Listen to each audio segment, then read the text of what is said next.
NCERT class 9th civics chapter what is democracy and why democracy.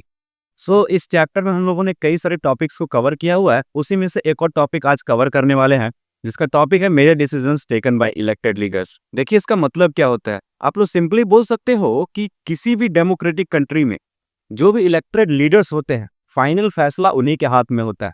इसका मतलब अगर कोई कुछ भी मान के चलिए, जैसे कि आप लोग घर में ही माँ भाई बहन ये सब मिलके कुछ ना कुछ सोचते हो। मान के चलिए आप लोग सोचते हो कि एक स्कूटी लेना है, लेकिन फाइनल डिसीजन किनका होता है घर में? पापा का। उसी तरह से देखिए बहुत सारे चीजें होती है देश में, लेकिन जो फाइनल डिसीजंस होता है वो लिया जाता है इलेक्टेड रिप्रेजेंटेटिव के द्वारा ही, यानी जिसको हम लोग चुनते हैं। लेकिन पाकिस्तान के मामले में ये केस अलग है। चलिए मैं आपको बताता हूँ कुछ पॉइंट्स को दिखाकर कि आखिर एक्चुअली में पाकिस्तान का मुद्दा क्या है, पाकिस्तान में कैसे चल रही है सरकार, फाइनल फैसला जो है वो किनके हाथ में है। तो होता क्या है, पाकिस्तान में जो जनरल परवेज मुशर्रफ होते हैं वो सन 1999 में जो है ना तख्ता पलट कर देते हैं। इसके साथ साथ वो जो पहले से ही रिप्रेजेंटेटिव होते हैं, यानी कि डेमोक्रेटिकली इलेक्टेड रिप्रेजेंटेटिव जिनको लोगों द्वारा चुना जाता है, उनको उखाड़ फेंकते हैं और खुद को आप लोग बोल सकते हो कि वहां पर वो क्या करते हैं ना, चीफ एग्जीक्यूटिव घोषित कर देते हैं कंट्री का। हाँ, इसके साथ साथ वो 2002 में प्रेसिडेंट भी बन जाते हैं। प्रेसिडेंट बनने के बाद होता क्या है कि रेफरेंडम के द्वारा, अगर हिंदी में हम लोग बोले यानी कि जनमत संग्रह के द्वारा जो है ना, अपना 5 इयर्स का टाइम पीरियड एक्सटेंड कर लेते हैं।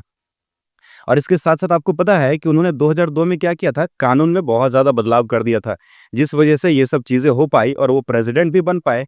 और जिसके वजह से जो मेन फैसला होता है ना, वो इलेक्टेड रिप्रेजेंटेटिव के द्वारा नहीं लिया जाता है।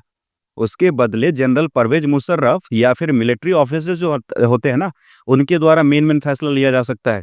तो आप लोग समझ सकते हो कि जहां पर एक डेमोक्रेटिक जो कंट्री होता है वहां पर रिप्रेजेंटेटिव के द्वारा मेन फैसला लेना चाहिए, लेकिन यहाँ पाकिस्तान में केस ही अलग चल रहा है। आप लोगों को जैसा कि मैंने बताया, वहां पर मुद्दा जो है ना एकदम टोटली जो है ना मिलिट्री के हाथों में है और मेन जो कि है जनरल परवेज मुशर्रफ उनके हाथों में।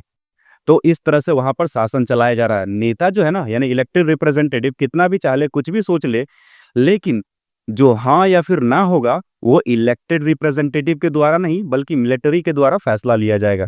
तो ये था टॉपिक। नेक्स्ट वीडियो भी बहुत जल्द आने वाली है।